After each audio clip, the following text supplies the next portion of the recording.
Hello, welcome back to the channel everybody. In this video I'm going to show you how you would fly a visual approach in the airline world.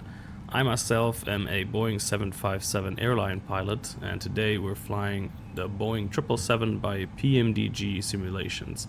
I'm not type rated on the 777, but anyways, I'm going to show you how you would fly a visual approach using Boeing 757 procedures. Follow along and enjoy this video. So we're at 5,000 feet and I'm going to vector us around for a visual approach.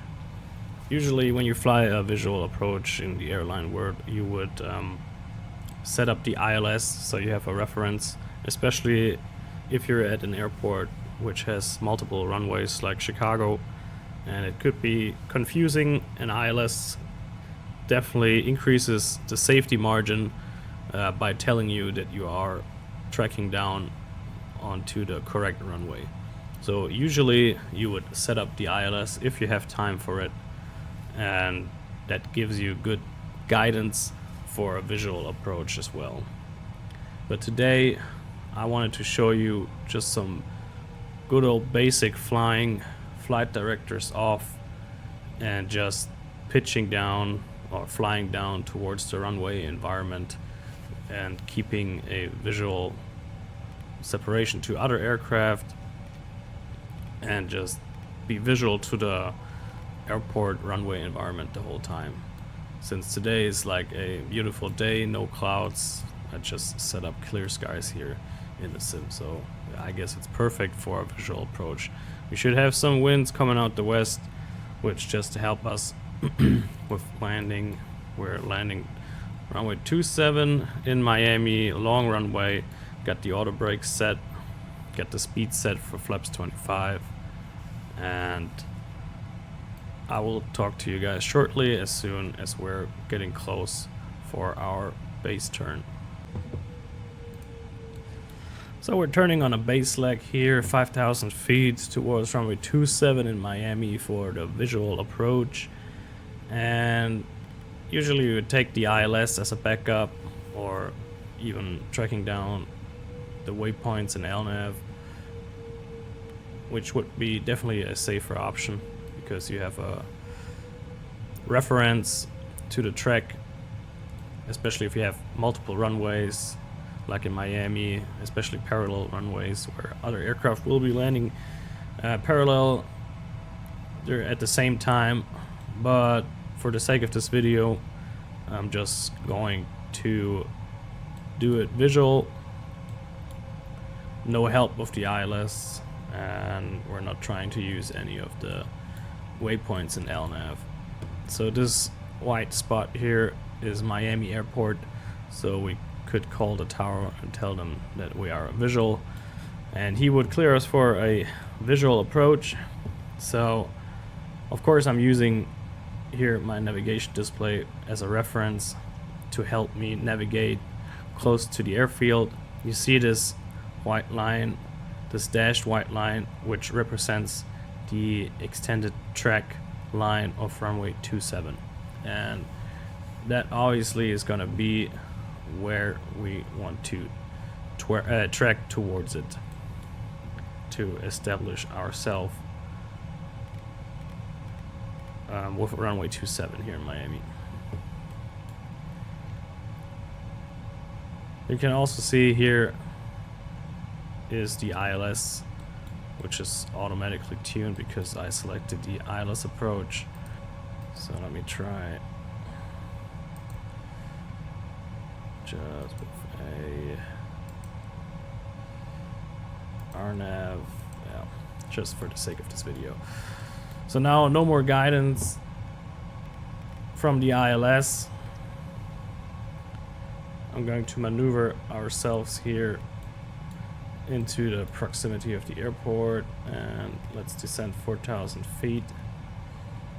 Flight level change.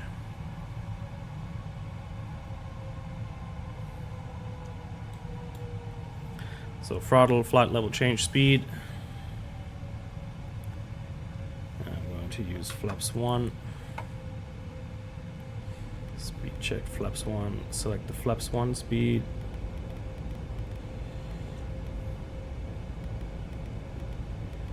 I'm just doing this here in heading select. Later on I'm gonna fly manual.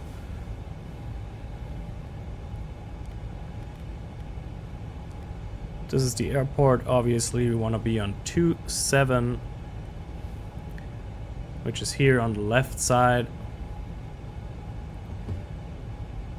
And we are clearly visual to the runway. It's a beautiful day, no clouds. We got really good visibility.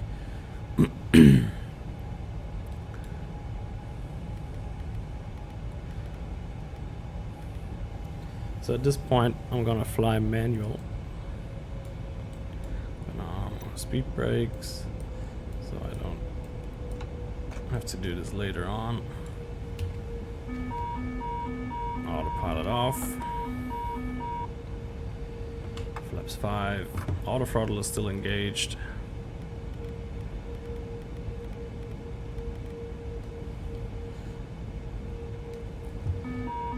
Okay. It's misbehaving again. I don't know why he is connecting the autopilot again, but I'm also disconnecting the auto throttle.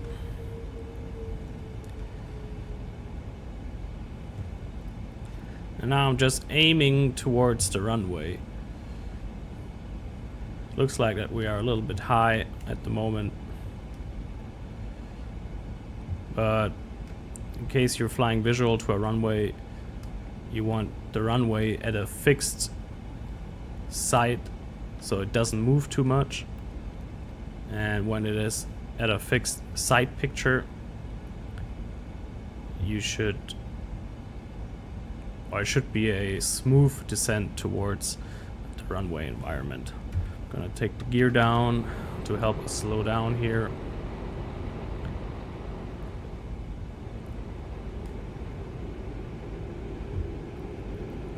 And during a visual approach, what companies usually do, you have to be stable by 500 feet instead of 1,000 feet. And we're going flaps 15.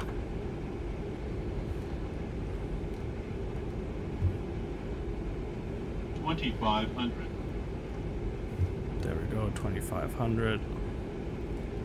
We would set the missed approach altitude.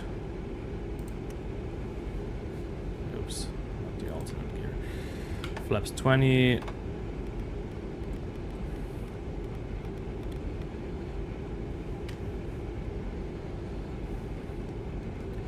can put the flight director off. It's not guiding us anyway right now.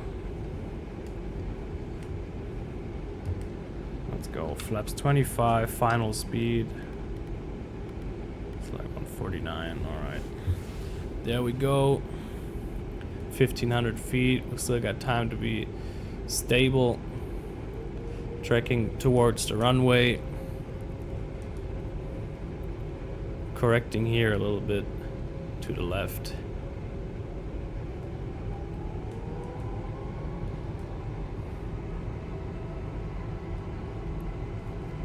Now I'm just aiming towards the touchdown zone markings on the runway. I'm just looking at the runway and at my side picture. The runway shouldn't shift as much. 1,000. Speed is still a little bit high. Pilot monitoring will read the landing checklist now. And speed is stable. Got the gear down, flaps 25. Before 500 feet. So this would be a stable visual approach. So the runway looks really bright. It's kind of hard to see the touchdown zone markings actually, but I'm just going to aim towards the first third of the runway, close to the threshold actually. And then I'm gonna shift my side picture as soon as we cross the threshold. So I'm aiming for the 2 white bars, touchdown zone markings. 100. 50. 40. 30. Now I'm looking at 20, the end of the runway. 10. There we go. So speed brakes up. No reversers. And yeah, it's yapping at us. Checklist incomplete. So there we go. That's how you would fly a visual approach. No reference from the ILS whatsoever. Okay, and the auto brakes will not turn off, so I have to do this. Auto brakes off. Manual braking. Alright, I hope you enjoyed this video. And leave a comment on any topics, what you want to see next. And I hope to see you on the next video. Take care.